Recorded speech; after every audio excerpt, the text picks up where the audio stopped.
The Senate Judiciary Committee is expected to vote Thursday in favor of the nomination of Judge Brett Kavanaugh to the Supreme Court, paving the way for confirmation vote in the full Senate before the end of this month. Any fair reading of his record would lead senators of both parties to conclude he is extraordinarily qualified. But most Democratic senators have made clear they have no intention of giving Kavanaugh fair consideration. Eager to show they're part of the anti-Trump resistance, Senate Democrats are resorting to absurd, outrageous and shameful behavior in a desperate attempt to keep President Trump's nominee off the High Court. This has become a national embarrassment. No wonder so many Americans hold the Senate in such low regard. The Supreme Court was created to be a non-political branch of government that would judge cases impartially based on the evidence, arguments and the Constitution.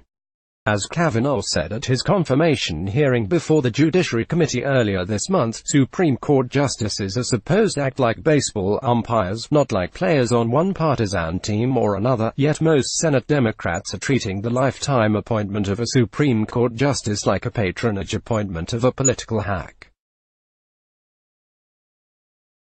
Because Kavanaugh was nominated by a Republican president, the Democrats feel they must oppose him, or anyone else President Trump nominates to the High Court. Absurdly, Democrats are demanding to know in advance how Kavanaugh would rule on cases before they come to the Supreme Court.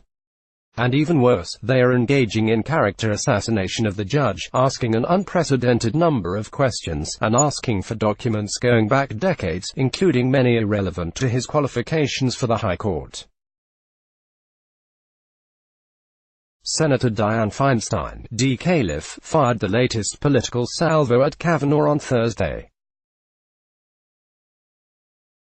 The senator said a woman who does not want to be identified claimed that Kavanaugh, now 53, tried to force himself on her at a party when the two were in high school. Feinstein presented not one shred of evidence to back up her mudslinging. Kavanaugh responded Friday, "I categorically and unequivocally deny this allegation," the judge said in a statement. "I did not do this back in high school or at any time. It's impossible for Kavanaugh, or any of us, to prove that a wild allegation about something we supposedly did decades ago is not true. That's why our justice system puts the burden of proof on a person who makes an accusation, rather than on the accused. The concept of everyone being innocent until proven guilty of a charge is the foundation of fairness in our legal system. Here's what we know for sure about the claim of sexual misconduct by Kavanaugh in high school. No such claim ever surfaced in the 6 FBI full-field background investigations of Kavanaugh for federal employment from 1993 to 2018. No such claim was raised in the 2 hearings for his appointment to the U.S. Court of Appeals for the District of Columbia, where he has served for the past 12 years, or at his confirmation hearing for the Supreme Court. And no such claim was raised in any meeting, conference call, or in any of the 1,278 written questions Kavanaugh received from senators on his Supreme Court nomination at the conclusion of his confirmation hearing. Contrast this with the letter sent to the Judiciary Committee by 65 women who have known Kavanaugh since high school, who say that he has always behaved honorably and treated women with respect, without evidence backing up the anonymous woman's claim about Kavanaugh's behavior in high school. Senators shouldn't give it any weight. The sexual misconduct charge is just the tip of the iceberg of the Democratic campaign to derail Kavanaugh's nomination. To cite another example, the number of written questions senators submitted to Kavanaugh after his confirmation hearing, the aforementioned 1,278, is unprecedented. The 1,278 questions are more than the total number of questions senators submitted to all 163 prior Supreme Court nominees in American history combined. Prior nominees altogether have gotten only 1,247 questions. Feinstein alone sent Kavanaugh 241 questions, more than the 210 questions that Justice Elena Kagan received from all senators on the Judiciary Committee combined before she was confirmed, or the total of 214 questions that President Obama's other nominee, Sonia Sotomayor, received from all senators. Feinstein was not asking all those questions to decide whether to vote in favor of Kavanaugh's confirmation. She declared in the summer that she would oppose his nomination, no matter how he answered questions or what anyone said about him during his September confirmation hearing.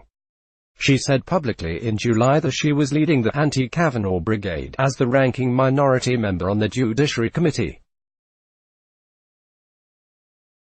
Democratic senators who questioned Kavanaugh repeatedly over a period of more than 32 hours during his confirmation hearing, often insulting and attacking him while doing so, have sent him a ridiculous number of additional written questions since the hearing ended. In addition to the 241 questions from Feinstein, here are the number of questions from other Democratic senators on the committee. Senator Chris Coons of Delaware 192, Sen. Sheldon Whitehouse of Rhode Island 161, Sen. Dick Durbin of Illinois 128, Senator Kamala Harris of California 113, Senator Mazie Hirono of Hawaii 122, Senator Patrick Leahy of Vermont 117, Sen. Richard Blumenthal of Connecticut 100, and Sen. Corey Spartacus Booker of New Jersey 90, since. Whitehouse, Blumenthal, Hirono, Booker and Harris have already said they are voting against Kavanaugh's confirmation. What is the point of sending him hundreds of questions other than pure harassment? Keep in mind that in addition to 4 days of what seemed like an endless inquisition, including 28 witnesses after Kavanaugh left the hearing, the Judiciary Committee has received more than 500,000 pages of documents dealing with Kavanaugh's career. Documents received by the Judiciary Committee include 457,400 pages from Kavanaugh's stint in the White House during the George W. Bush administration.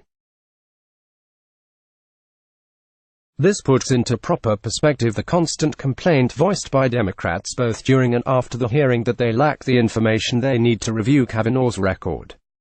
The committee also received more than 17,000 pages of material Kavanaugh submitted with his committee questionnaire from his speeches, articles, and teaching, and more than 10,000 pages of what is most relevant to his confirmation, all of the opinions he read or participated in during his 12 years as an appellate court judge.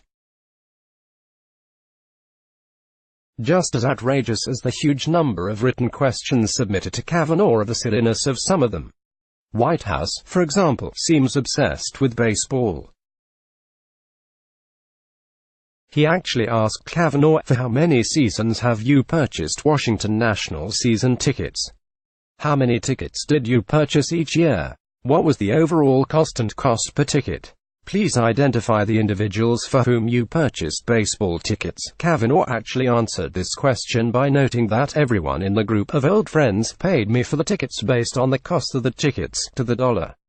No one overpaid or underpaid me for tickets. No loans were given in either direction. The last I heard, attending Washington Nationals baseball games is not a disqualification for being a justice on the Supreme Court.